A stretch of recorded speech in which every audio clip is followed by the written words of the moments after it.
गुरुवार प्रणाम। मैं संजय कुमार आज बहुत खुशी की सूचना लेके आया हूं। इससे खुशी की बात, बिहार में जो लोग शिक्षक बनना चाहते हैं उनके सपनों का जो भी लक्ष्य है, उस सपनों को कल बिहार कैबिनेट ने माननीय मुख्यमंत्री नीतीश कुमार जी की अध्यक्षता में पूरा कर दिया। पूरे देश में एक पॉलिसी सब जगह थी टीचिंग रिक्रूटमेंट का, कि शिक्षक की नियुक्ति कैसे हो और शिक्षक कैसे ज़्यादा से ज़्यादा रिस्पॉन्सिबल हों, योग्य लोग शिक्षा में आए। चूंकि नई शिक्षा नीति से पूर्व राइट टू एजुकेशन एक्ट 2009 भी योग्य शिक्षक की बात करती थी और वो कहती है कि शिक्षा में बच्चों को सदैव एक योग्य शिक्षक से ही पढ़ना है।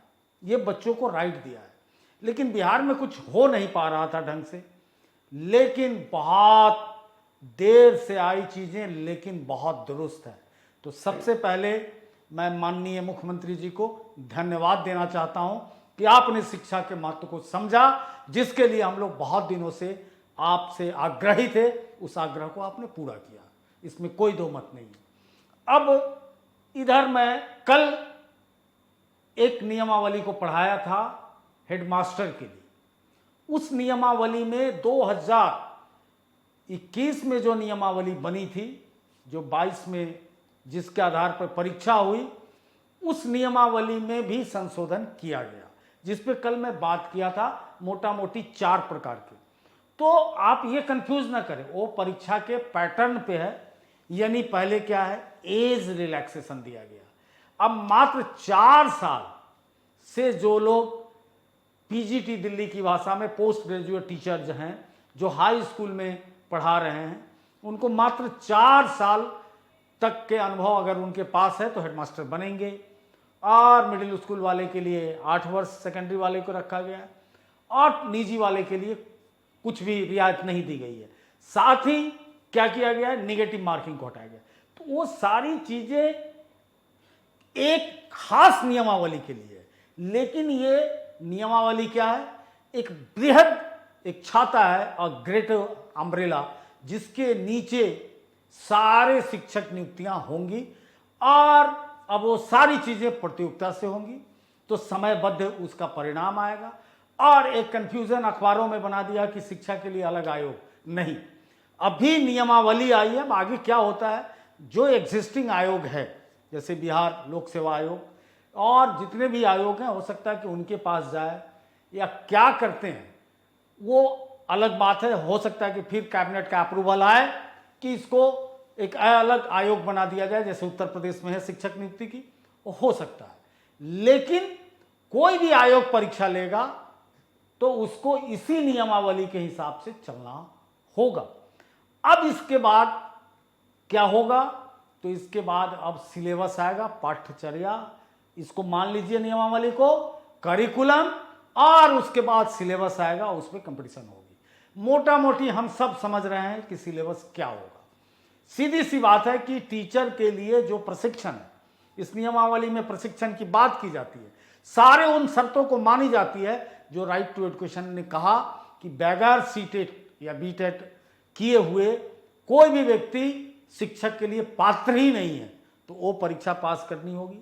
डीएलएड या बीएड किया हुआ होना चाहिए। तो हमारे पास 2 मोड है प्रशिक्षण के इन दिनों देश में। एक है डाइट के थ्रू होता है, डिप्लोमा की डिग्री मिलती है, 2 वर्षीय है, और एक बीएड की डिग्री मिलती है, वो भी फिलहाल 2 वर्षीय है। वो बहुत जल्दी अलग अलग मोड में भी आ जाएगा। तो सबको क्लब करके दिया गया है। तो 3 स्टेज पे आपको शैक्षणिक योग्यता आपकी देखी जाएगी। पहला, आप ग्रेजुएशन के स्तर पे अगर आप बनना चाहते हैं, जिसको हम बोलते हैं पीआरटी, तो पीआरटी के लिए 12+ आपका डीएलएड काफ़ी हो जाता है। उसके बाद आप एलिजिबल हो जाएंगे। अगर आप टीजीटी बनना चाहते हैं, ट्रेंड ग्रेजुएट टीचर्स, तो सारी चीज़ों को बताया गया, तो उसके लिए ग्रेजुएशन और बीएड ज़रूरी है। अगर आप प्रधानाध्यापक बनना चाहते हैं तो उसके लिए मास्टर की डिग्री और साथ में आपको बीएड प्रशिक्षित होना चाहिए। तो ये सारी चीज़ें क्लियर हो गई। अब कोई भी शिक्षक बिहार में बनेगा तो वो इसी के नियमावली से बनेगा, सिलेबस उसका अलग होगा।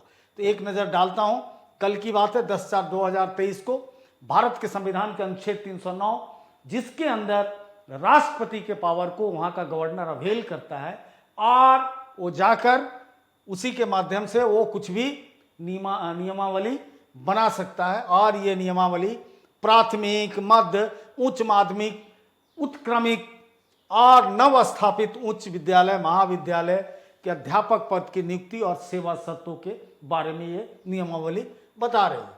तो पहले ये नियमावली डिस्कस कर रही है उन चीज़ों को, उन पदों को जिसके आधार पे चीज़ें होंगी। तो संक्षिप्त नाम नियमावली का नाम होगा बिहार राज्य विद्यालय अध्यापक नियुक्ति, स्थानांतरण, अनुशासित कार्रवाई एवं सेवा शर्त नियमावली 2023 कही जाएगी। इसका विस्तार संपूर्ण बिहार में है, यानी बिहार में जो भी हैं वो पूरे राज्य के अंदर जो भौगोलिक क्षेत्र है उसमें ये नियमावली लागू होगी। और इसको जैसे ही गजट नोटिफिकेशन हो जाएगा, गजट में प्रिंटिंग के लिए चला गया, उस तिथि से ये प्रवृत्त हो जाएगी। अब दूसरा सवाल है परिभाषाएं। इस नियमावली में जब तक विषय या संदर्भ के विरुद्ध कोई बात ना हो तो सरकार का मतलब होगा बिहार सरकार, प्रशासनिक विभाग का मतलब होगा शिक्षा विभाग, विद्यालय से मतलब होगा बिहार सरकार द्वारा संचालित राजकीयकृत प्रोजेक्ट कन्या राजकीय बुनियादी विद्यालय, जिनमें सभी उत्क्रमित और नवस्थापित उच्च विद्यालय समाहित होंगे। उसके बाद इसमें है कि प्राथमिक विद्यालय का क्या मतलब है, वह विद्यालय जहां कक्षा 1 से 5 तक की पढ़ाई की जाती है। मध्य विद्यालय का मतलब है कक्षा 6 से 8 तक की, और माध्यमिक विद्यालय का मतलब है, प्रारंभिक विद्यालय का मतलब है 6 से 8 अथवा 1 से 5 तक की पढ़ाई जहाँ होती है। माध्यमिक विद्यालय राजकीयकृत, और इन सब का मतलब है उच्च माध्यमिक जहाँ कक्षा 10 तक पढ़ाई होती है, जो मोटा मोटी हाई स्कूल है। उसके बाद उच्च माध्यमिक जहाँ 12वीं की पढ़ाई होती है। अब पंचायत समिति जो पंचायत है, नगर निकाय का मतलब आप समझते हैं, वो सारी चीज़ें हैं, उसमें समय बर्बाद मैं नहीं करूँगा। जो हमारे काम का है उस पर हम बात करेंगे। तो इसके बाद अलग अलग जो नियमावली है क्लियर कर दिया गया है कि बिहार राज्य उच्च माध्यमिक विद्यालय प्रधानाध्यापक नियुक्ति स्थानांतरण सेवा शर्तें, जो नियमावली 2021 में आई थी, उस पर भी वीडियो देख लीजिएगा। और कल की वीडियो में है, इसमें जो संशोधन हुआ है, चूंकि कोई भी नियम बेसिक होता है, सब में संशोधन होता रहता है। और राजकीयकृत माध्यमिक विद्यालय सेवा शर्त नियमावली 1983 में आई थी, 2006 में संशोधित हुई थी, उसके हिसाब से चलेगा। और स्थानांतरण की बात नियमावली पदोन्नति और स्थानांतरण 2008 के हिसाब से चलेगी। तो ठीक है, ये जिनको चाहिए वो ले सकते हैं। उसके बाद बात आती है मोटा मोटी कि इसमें क्या ऐसा है जो थोड़ा सा जिस पे आप लोगों को एक बार सरकार को मशवरा देना चाहिए, राय देना चाहिए कि वो क्या है। कि इसमें ये लिखा गया है कि आप मात्र 3 चांस देंगे। हालांकि इससे बहुत फायदे हैं, सीरियस लोग टीचिंग में आएंगे, लेकिन 3 चांस के बाद आपके चांस खत्म हो जाते हैं। ये थोड़ा ज्यादती है, क्योंकि भारत की जो सर्वश्रेष्ठ परीक्षा है यूनियन पब्लिक सर्विस कमीशन, उसमें आप जनरल कैटेगरी को 4 देते हैं, और जितने भी रिजर्वेशन से बाहर की कैटेगरी है उनके उम्र के हिसाब से आप गाइड करते हैं। तो 4 चांस तो मिलना ही चाहिए। तो ये आप लोग का काम है कि बहुत गांधीवादी तरीके से अर्ज करें कि 3 चांस को बढ़ा दिया जाए, 4 चांस कर दिया जाए, या एज के साथ जोड़ दिया जाए, तो जाके थोड़ी सी राहत दिखेगी। इसमें एक ही कमी आज तक इस नियमावली में मुझे दिखा, और मोटा मोटी हमें कोई कमी नहीं दिखती है। चूँकि ये सिंपल सी बात है, इसको अंडरलाइन किया हूँ, इसलिए मैं दिखा देता हूँ कि और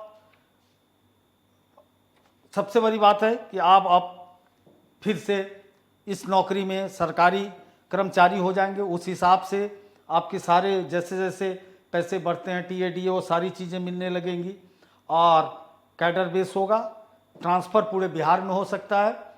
और डिप्टी डायरेक्टर डिप्टी डायरेक्टर नहीं, डायरेक्टर वहाँ पे हायर एजुकेशन है और डिप्टी डायरेक्टर स्कूल एजुकेशन है। स्कूल में भी 2 है, प्राइमरी एजुकेशन और हाई स्कूल, तो वो पदाधिकारी होंगे और इस पर सारी परीक्षाएं लगभग कंपटीशन के द्वारा होगी और उसके बारे में अलग अलग सिलेबस आएगा और हर कंपटीशन के बारे में जानकारी आएगी। जैसे कल आ गया कि प्रधानाध्यापक में निगेटिव मार्किंग खत्म है, प्रधान शिक्षक का भी फाइन आ ही चुका है, केवल मशवरे के लिए रखा गया है, वो भी क्लियर हो जाएगा। तो टीचर की नौकरी में बिहार में बाढ़ आने जा रही है। बहुत व्यवस्थित, बहुत आप लोगों ने संघर्ष किया। मैं सैल्यूट करता हूं बिहार के तमाम उन संगठनों का, उन शिक्षकों का, उन गुरुओं का जिन्होंने इतनी अपने खून पसीने से एक सिस्टमेटिक सिस्टम को जन्म दिया और मुख्यमंत्री जी का कि इस चीज़ को गंभीरता से लिया, शिक्षा मंत्री जी को, तो सब लोगों ने किया। अब स्ट्रेट फॉरवर्ड क्लासेस आपसे आग्रह करता है कि आपके लिए देश में शिक्षा पे नौकरी दिलाने में इससे डेडिकेटेड चैनल नहीं है। आप चैनल सब्सक्राइब करें, देखें कि देश की सबसे बड़ी जो शिक्षा की परीक्षा होती है यूपीएससी, संघ लोक सेवा आयोग द्वारा, उस परीक्षा में भी हमने कितना बड़ा मुकाम हासिल किया है। गुरुओं का रिएक्शन भी आ रहा है, उसको देखिए और आशीर्वाद दीजिए और जुड़िए। अभी हेडमास्टर की तैयारी शुरू हो रही है और प्रधान शिक्षक की। अभी से अगर आप जुड़ जाते हैं तो बहुत फायदे में रहेंगे, क्योंकि जल्दी नहीं है, आराम से आप 2 घंटे 4 घंटे पढ़ के बहुत अच्छा कर सकते हैं। मेरी इच्छा है कि आप बहुत बड़ा मुकाम हासिल करें शिक्षा क्षेत्र में और अब कैजुअल ना रहें। पहले लोग क्या है, कुछ नहीं कर रहे हैं, बीएड हो गया, बीएड कर लिए, फिर इधर भी लगे हुए उधर। कैजुअल नहीं रहिए। पूरे देश में नई शिक्षा नीति आने से ये तय है कि शिक्षक की नौकरी सबसे अच्छी और समाज में बहुत योगदान देने वाली बन चुकी है। इसका लाभ उठाए। इसी के साथ मैं पुनः आपको प्रणाम करता हूं। मैं संजय कुमार आपसे विदा लेता हूं। फिर जैसे कुछ होगा मैं उसको लेके आऊँगा। जय हिंद।